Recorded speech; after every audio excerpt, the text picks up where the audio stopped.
Hello, everyone, and welcome to the AI 2030 show, Leading the Future of AI, where we explore the cutting edge innovations and visionary leaders shaping the future of AI. I'm your host, Uvika Sharma, and I'm the Director of Advisory Services at AI 2030.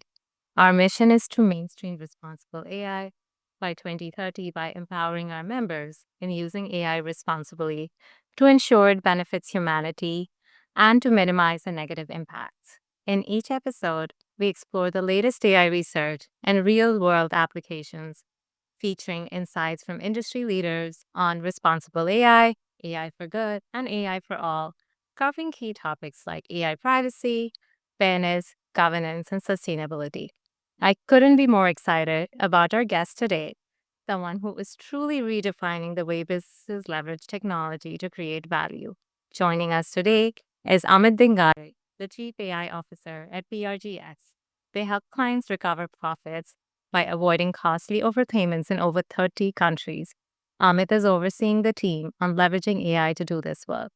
Amit has over 15 years of experience pushing the boundaries of AI and machine learning across multiple industries like fintech, manufacturing, healthcare, digital advertising, and has led teams at companies such as Novelis, Covity, 360i, and the list goes on. Amit, I'm so excited to dive into your journey, your insights, and your vision for the future of AI in business. Welcome to the show. Thank you, Eureka. And for your listeners, Eureka used to be my, senior in college in the grad school in the business program. So very glad to be here, Eureka. Awesome. Likewise, yeah, we have that Cornell alum connection, so I'm super excited. So, with that, Amit, I'd actually love to dive right into your work, if that's okay. So, based on the projects that you have worked on the past, and even like now, what's the most exciting or impactful project that you would like to share with our listeners? And while you were talking about the impact and how cool the project is, I would also love to hear some challenges that you faced or are currently facing.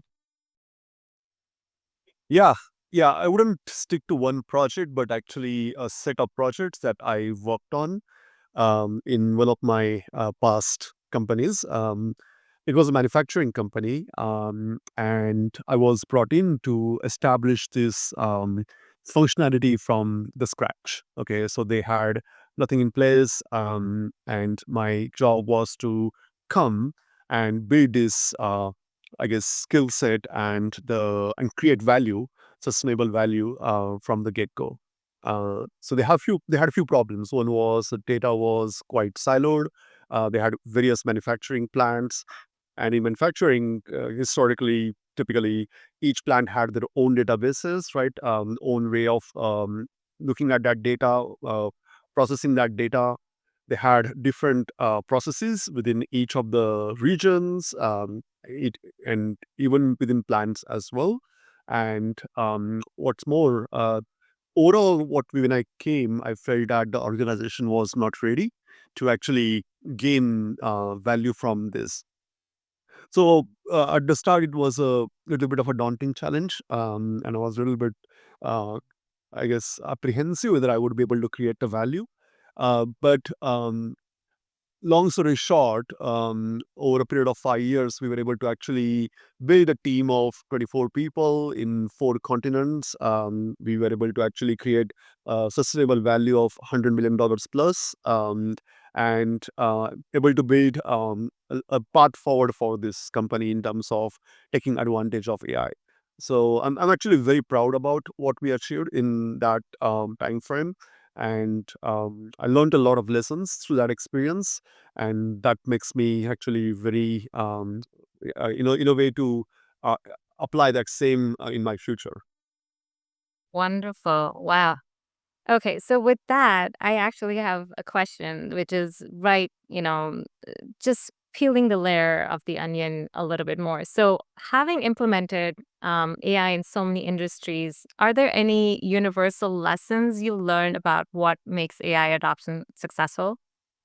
Yeah, I think what happens is when people come to this field of AI, Um, People get enamored by the technology, the algorithms, the ability to kind of like create predictions about future, right? And that's all cool, but people tend to forget about the human component, right? For you to get the value from this, ultimately you have to get human use that, right? And that is not an easy fit all the time, right? You people have seen the things of like ChatGPT, which just took off when it came out.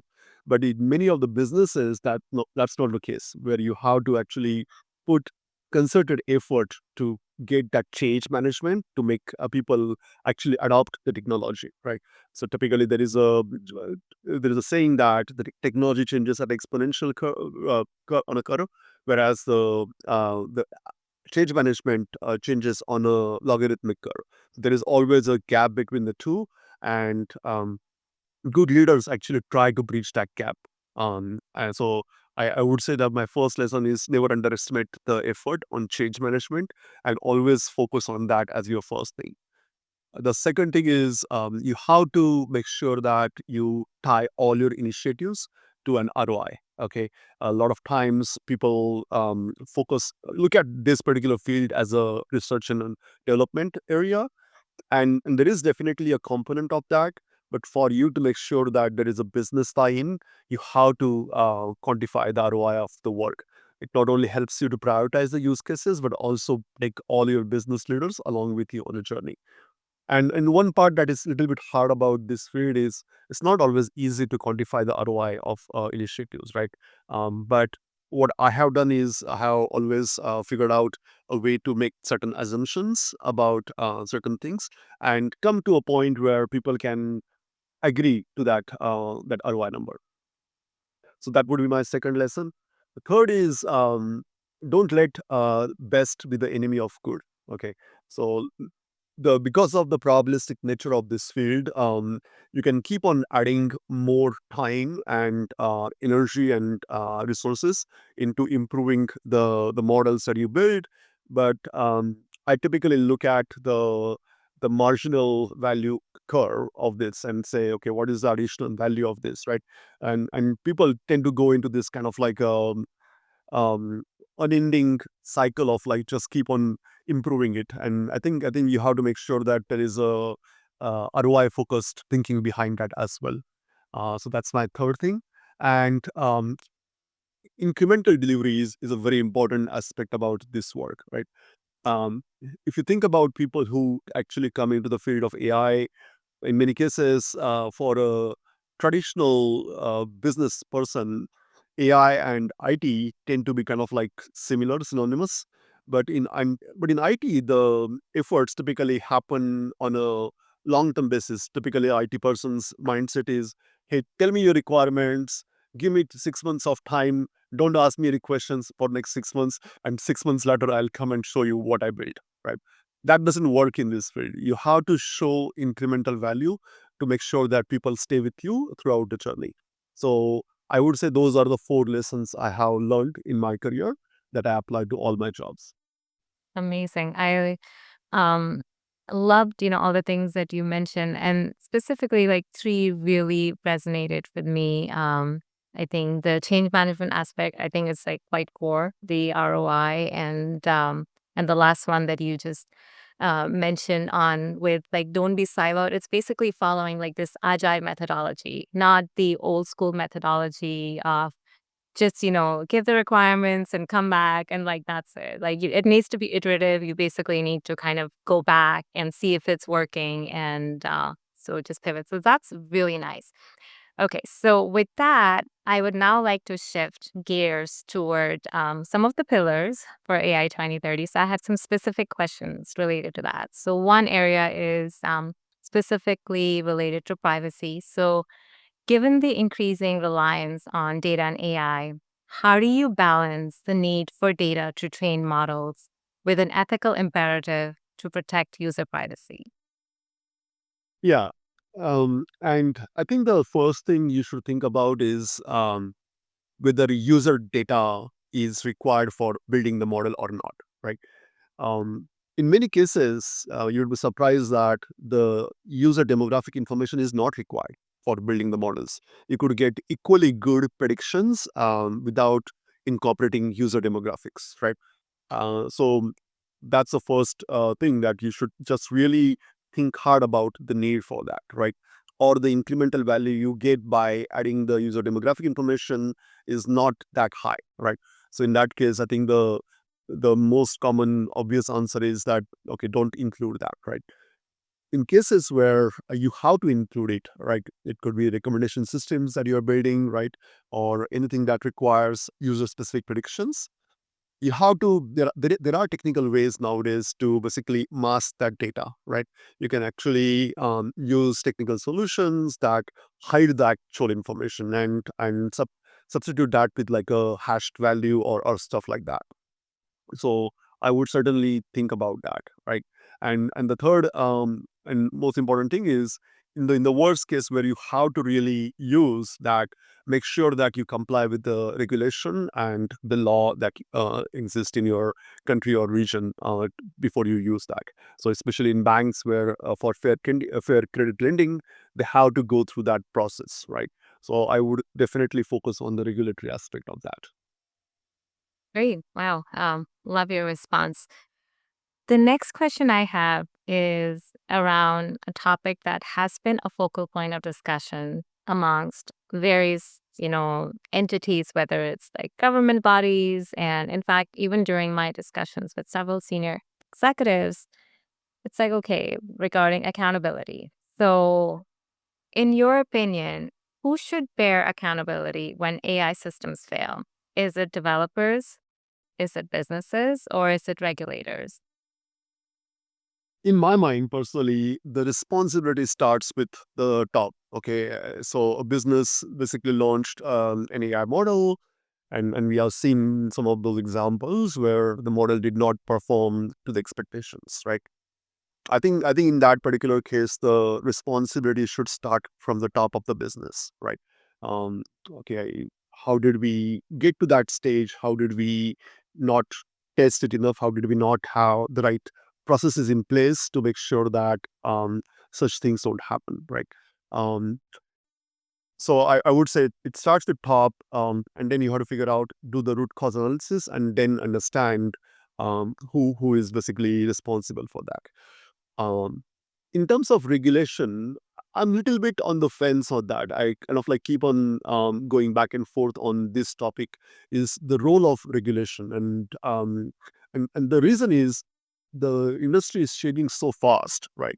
Regulation is always catching up. So, and I always wonder whether there would be a point where regulation will be ahead of what's going to happen. Um, on one hand, we don't want to basically create too many obstacles in the innovation, right? As we have seen in some countries where they have gone a little bit too far, and that has curbed the innovation. But on the other hand, we don't want to basically have a Wild West as well. So the role of the regulation is a very important one, but I think we have to find that balance carefully. Very nice. Okay. So, with that, we are going to jump into my favorite segment, which is the rapid fire round. I'm going to be asking you series of three questions. So, with question number one, if you could collaborate with a historical figure to solve a modern problem using AI, who would it be and what problem would you tackle? Yeah, I would say my the favorite person I would like to collaborate would be Isaac Newton. And the reason is he was a genius that actually created a new tool like calculus to solve a problem of finding the motion of the heavenly bodies, right? So he's a guy who basically thought about a different way to look at that same problem. And the problem I would like to solve by collaborating with Newton would be how to find cheap and sustainable source of energy for the world, right? Because I feel like that if you find that source, I think a lot of the world problems can be solved. Think about pollution. Think about good quality water, right? A lot of those problems, actually, if you have enough energy resources, you could actually solve that. So I would think that if Newton were to collaborate with me, he would find a way to think about that problem differently and solve that problem. Amazing. If you could build an AI powered assistant for your personal life, what would be its superpower? The at a Jokingly, it would be to win argument against my wife. So, I have never done that. I never. So that would be one superpower that I would like to have. But on a serious note, I think if my AI agent could help me optimize towards my long-term objective function with the constantly changing constraints and conditions, and keep me on the track towards that. I think that would be a superpower that I would like to have in this agent. Amazing. Basically, somebody kind of is like keeping you focused and making sure that you're on your goal. That is amazing. Okay, and the last one. If AI were a person, what personality trait it would absolutely need to have? I think empathy. Empathy would be the one that I think AI needs to have, because in like few years, right? I mean, I'm thinking about something that you can count on one hand. You will have AI agents that are going to be far more smarter, far more superior than you, right? And if we build these agents with empathy towards humanity, I think we can make them orient towards our common goals. Amazing.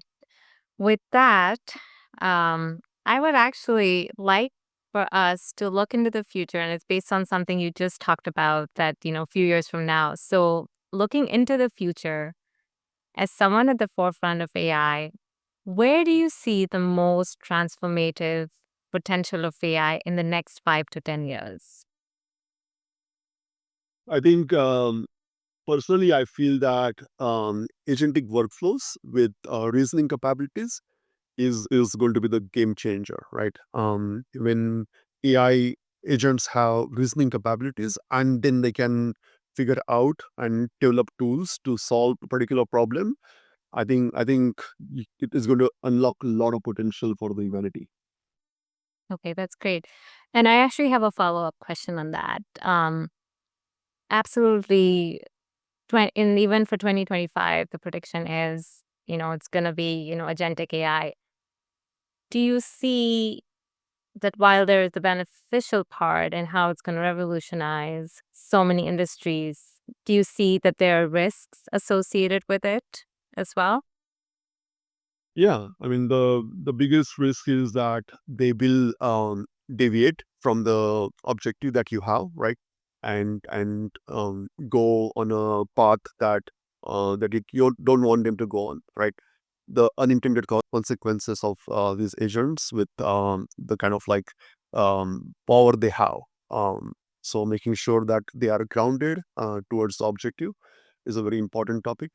um, at this point, the agents that exist, they don't work that well as well. Okay, so I mean, the reason they don't work is they lack two things. One is they lack ability to create tools. Okay, and then they lack ability to reason, to figure out like the right steps to solve a problem.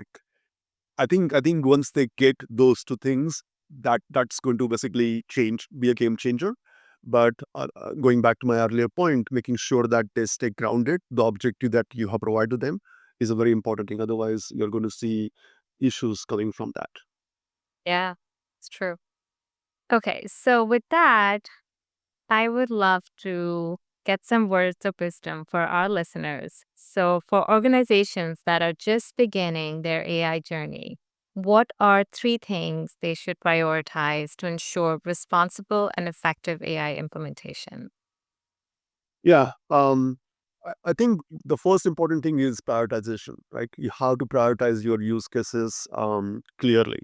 Make sure that you account for the effort, the value, and the feasibility of the use case. Not every use case is an AI use case. As I think I keep on telling everyone that, at least yet, I mean, maybe in 5 years from now, probably it is, but right now, not every use case can be an AI use case. AI is not a magic wand at this point, uh, although it can feel like that. So I would say definitely focus on prioritization. Second is build an agile organization. Okay, that focuses on governance, responsible AI, and make sure that the AI implementations are effective. And third is as you build this organization, empower them and remove the obstacles on the way. And if you do that, I think you'll see good outcomes. Amazing. I loved all the 3 points that touched on. With that, Amit, I would like to thank you for your time. I really enjoyed talking to you, and I'm sure our listeners are going to be enjoying this episode. Thank you, and I hope you have a great day. You too.